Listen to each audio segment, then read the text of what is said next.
konsensual.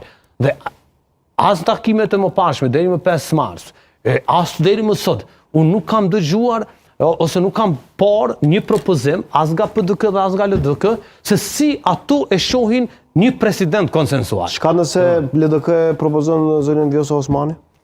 Si konsensuale? Si do të veproni ti? Unë nuk e di se tash është situatë hipotetike. Po, Haziri tha më herët derisa ishte këtu, tha unë e kam parë, tha e shoh për një mandat dytë zonën Osmani vazhdimisht, thotë nuk ka përfunduar gjithçka. Shiko, këtë proces, sepse kam një përshtypje, se unë e para është natyrisht unë po mundon të jem edhe kështu konstruktiv në kuptimin e asaj që t'i japim mundësi kësaj periudhe ose gjatë kësaj periudhe që të kemi president, dhe t'i kontribuojmë edhe konsensusit.